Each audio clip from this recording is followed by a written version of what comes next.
Hello friends, कैसे हैं आप लोग। आज हम स्प्रिंग मूवी के बारे में बात करेंगे जो कि साल 2014 में रिलीज हुई थी। अगर आप चैनल पर नए हैं तो चैनल को सब्सक्राइब जरूर कीजिए और बेल आइकॉन दबाइए ताकि आपको ऐसी और भी वीडियोस की नोटिफिकेशन टाइम टू टाइम मिलती रहे। तो आइए फ्रेंड्स, वीडियो की शुरुआत में हम इवान को देखते हैं जिसने अपना कॉलेज ड्रॉप कर दिया होता है और वो सब कुछ छोड़कर अपनी मॉम की देखभाल कर रहा होता है क्योंकि उसकी मॉम को कैंसर था और अब वही एक आखिरी मेंबर बची होती है उनकी फैमिली में और वो उन्हें बिल्कुल भी खोना नहीं चाहता था। लेकिन फिल्म की शुरुआत में उनकी डेथ हो जाती है और इवान बिल्कुल अकेला पड़ जाता है। इवान एक रेस्टोरेंट में काम करता था और अपनी मॉम के फ्यूनरल के दिन वो अपने दोस्त टॉमी के साथ वहाँ पर बैठकर शराब पी रहा था। तभी एक आदमी आकर उससे टकरा जाता है और उन दोनों में झड़प हो जाती है जिसमें इवान उसे बहुत पीटता है जिसके कारण उसकी जॉब चली जाती है।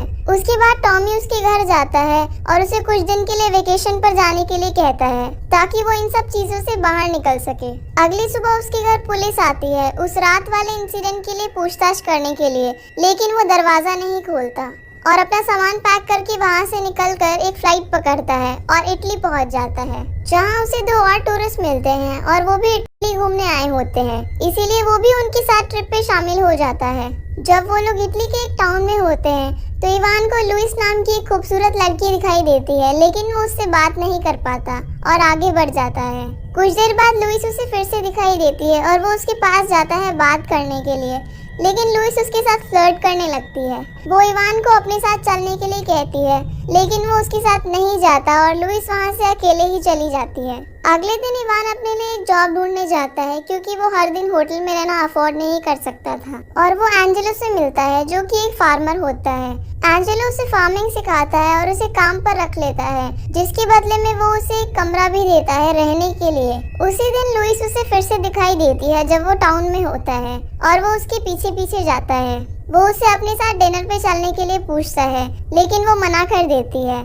लुइस एक म्यूजियम में जा रही होती है तो इवान भी उसके पीछे आता है जहाँ पर दोनों बातें करते हैं और इवान लुइस को बताता है कि उसने यहाँ पर रहकर एक फार्मिंग की जॉब करना शुरू कर दिया है और लुइस उसे अपने बारे में भी बताती है कि वो एक स्टूडेंट है और जेनेटिक्स की स्टडी कर रही है और वो यहाँ के एक लोकल क्लिनिक में काम भी करती है। और म्यूजियम में लुइस इवान को एक लेडी की फोटो दिखाती है जिसकी दोनों आंखों का कलर अलग होता है। उसके बाद वो दोनों वहाँ से निकलकर शाम को डिनर करने जाते हैं और उसके बाद वो इवान के घर जाते हैं जहाँ पर वो दोनों इंटीमेट होते हैं। अगली सुबह लुइस इवान के जागने से पहले उठ जाती है और हम देखते हैं कि वो एक वैम्पायर की तरह दिख रही है और उसके चेहरे की स्किन काफी अजीब हो जाती है। जिसके बाद वो वहाँ से भाग जाती है और रास्ते में एक बिल्ली को मारकर उसका खून पी जाती है। तो आखिरकार वो थी क्या, इसका जवाब हमें आखिर में मिलेगा। कुछ देर बाद इवान उठता है और देखता है कि लुइस वहाँ से जा चुकी है। उसके बाद वो अपने काम पर जाता है और दूसरी तरफ हम लुइस के हाथ की स्किन एक मॉन्स्टर की तरह देखते हैं। तभी वो एक इंजेक्शन निकालकर खुद को इंजेक्ट कर लेती है और उसकी स्किन एकदम नॉर्मल हो जाती है। काम खत्म करने के बाद इवान लुइस को ढूंढने जाता है और वो उसे टाउन में मिलती है। जिसके बाद वो दोनों बातें करते करते लुइस के घर जाते हैं और इवान लुइस के घर में दो रैबिट भी देखता है जो कि उसने पाल रखे थे। जब लुइस डिनर बना रही होती है हम देखते हैं उसकी स्किन फिर से मॉन्स्टर की तरह होने लगी है और वो वॉशरूम का बहाना करके वहाँ से चली जाती है।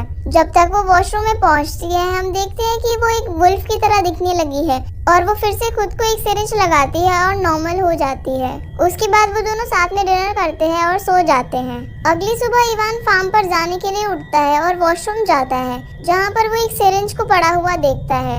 इवान अपना काम खत्म करके इटली घूमता है और शाम को फिर से लुइस से मिलता है और वो उससे उस सिरिंज के बारे में पूछता है जो सुबह उसने उसके वॉशरूम में देखा था। तो लुइस उसे समझाती है कि उसे एक सीरियस मेडिकल कंडीशन है और तबीयत बिगड़ने पर उसे उन इंजेक्शंस का यूज करना होता है। उसके बाद इवान उससे माफी मांगता है उस पर शक करने के लिए क्योंकि उसे लग रहा था कि वो ड्रग्स लेती है। उसके बाद वो लुइस को अपने साथ एक फोटो खिंचवाने के लिए कहता है जिससे लुइस काफी नर्वस हो जाती है और हम देखते हैं कि फोटोग्राफ में उसका चेहरा ठीक से नहीं आया है। तो लुइस उसे फिर से एक पिक्चर खिंचवाने के लिए बोलता है लेकिन वो मना कर देती है और उससे उसकी फैमिली के बारे में पूछती है। जब इवान उसे कुछ नहीं बताता तो वो उठकर वहाँ से जाने लगती है और इवान भी उसके पीछे पीछे जाता है। चलते चलते वो दोनों बीच पर पहुंच जाते हैं। इवान बताता है कि उसके फादर की डेथ एक हार्ट अटैक की वजह से हुई थी और उसके कुछ ही समय बाद उसकी मॉम को भी कैंसर हो गया। इसीलिए वो सब कुछ छोड़कर अपनी मॉम की देखभाल करने लगा। लेकिन कुछ ही दिनों पहले उनकी भी डेथ हो गई, जिससे वो बहुत ही अकेला पड़ गया और वो अपने पेरेंट्स को बहुत मिस करता है। उसके बाद इवान लुइस से कहता है अपने बारे में कुछ बताने के लिए। तो लुइस उसे बताती है कि उसे हिट्रोक्रोमिया है, जिसकी वजह से उसकी दोनों आंखों का कलर अलग है। और इवान को याद आता है कि उसने म्यूजियम में जिस लेडी का पोर्ट्रेट देखा था, उसकी आंखों का कलर भी अलग था। अगले दिन जब लुइस क्लिनिक में काम कर रही होती है तो उसकी कंडीशन फिर से बिगड़ने लगती है और वो सिरिंज को ढूंढती है, लेकिन वो खत्म हो चुका होता है। तो लुइस अपने दोनों रैबिट्स को लेकर एक अबेंडन जगह पर जाती है और उन्हें मार कर उसका मांस खा जाती है, जिसके बाद वो एकदम नॉर्मल हो जाती है।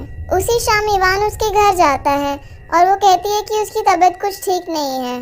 जब इवान उससे रैबिट्स के बारे में पूछता है तो वो कहती है कि उसे इस सब के बारे में कुछ बात नहीं करनी और सो जाती है। अगले दिन इवान काम से जल्दी फ्री हो जाता है और वो एक बुक खरीदता है लुइस के लिए, जिस पर उस लेडी की फोटो होती है जिसने उसे म्यूजियम में देखा था। तभी वहाँ लुइस आ जाती है और वो दोनों ओशियन की तरफ जाते हैं घूमने के लिए और शाम को साथ में डिनर करते हैं। तभी लुइस की कंडीशन फिर से बिगड़ने लगती है और वो बहाना करके वहाँ से निकल जाती है। अपने घर पहुंचने से पहले ही लुइस की हालत बहुत ज्यादा बिगड़ जाती है। तभी उसके पास एक टूरिस्ट आता है जो कि उसे प्रोस्टिट्यूट समझ रहा होता है। जैसे ही वो लुइस के पास आता है वो उस पर हमला कर देती है और अगले दिन उसकी लाश बीच पर पड़ी हुई मिलती है। शाम को इवान लुइस के घर जाता है और लुइस उसे कहती है कि अब वो उससे और नहीं मिल सकती, इसीलिए उन्हें सब कुछ खत्म करना होगा। और ये सब बोलकर वो इवान को वहाँ से जाने के लिए कहती है और इवान भी गुस्से में वहाँ से चला जाता है।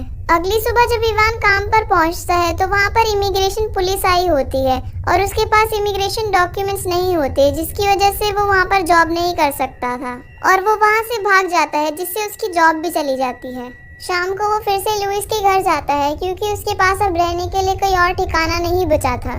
जब वो दरवाजा खोलता है तो उस पर चेन लगी होती है और सारा सामान बिखरा हुआ होता है और ये सब देखकर वो दरवाजे की चेन तोड़कर अंदर घुस जाता है और देखता है कि लुइस एक ऑक्टोपस के जैसे मॉन्स्टरस क्रिएचर में बदल चुकी है और ये सब देखकर वो बहुत डर जाता है।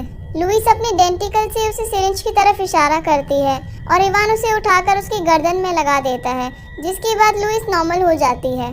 अब लुइस की सच्चाई इवान के सामने आ चुकी थी और इवान ये सब देखकर बहुत ही शॉक में था और वो जानना चाहता था कि लुइस के साथ आखिर ये सब क्या होता है। जब लुइस उसे बताने से मना कर देती है तो इवान वहाँ से उठकर जाने लगता है और लुइस भी अपना सामान उठाकर उसके पीछे पीछे जाती है और इवान को अपनी कंडीशन समझाने की कोशिश करती है।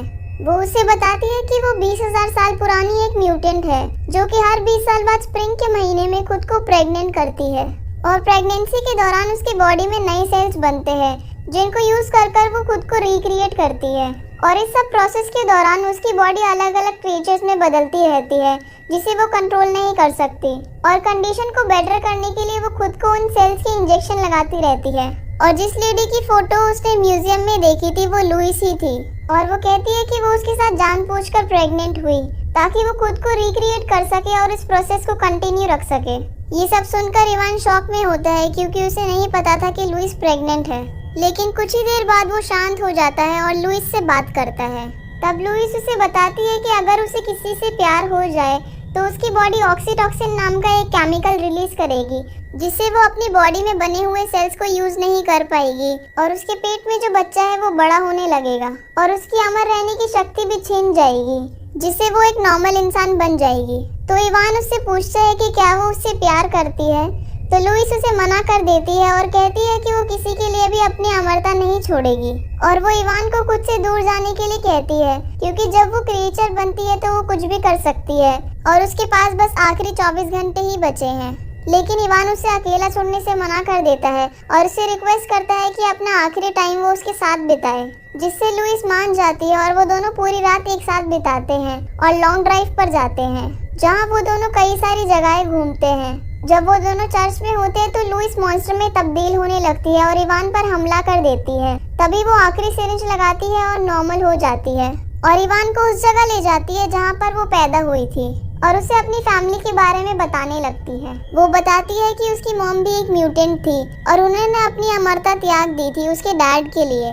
जिसके बाद उसकी मॉम प्रेग्नेंट हो गई और उन्होंने लुइस को जन्म दिया और वो एक म्यूटेंट बन गई। टाइम बीतता जाता है और इवान लुइस से आखिरी बार रिक्वेस्ट करता है कि वो अपने आप को ना बदले, लेकिन वो बताती है कि वो इस सब को कंट्रोल नहीं करती बल्कि उसकी बॉडी करती है और वो क्रिएचर में तब्दील होने लगी थी। वो इवान को वहाँ से भागने के लिए कहती है क्योंकि वो उस पर हमला कर सकती थी, लेकिन इवान वहाँ से नहीं जाता। लुइस इवान की गोद में सर रखकर लेट जाती है और वो दोनों बातें करते रहते हैं। तभी इवान देखता है कि सुबह हो चुकी है और लुइस ने खुद को नहीं बदला और मूवी खत्म हो जाती है। तो फ्रेंड्स, ये थी इस फिल्म की कहानी जिसमें लुइस एक म्यूटेंट होती है जिसकी बॉडी हर 20 साल में ट्रांसफॉर्म होती है और उसे हमेशा सब कुछ याद रहता था। लेकिन अगर उसे किसी से प्यार हो जाता तो उसकी बॉडी इंसान की तरह हो जाती और जिस बच्चे को वो जन्म देती वो भी एक म्यूटेंट बन जाता।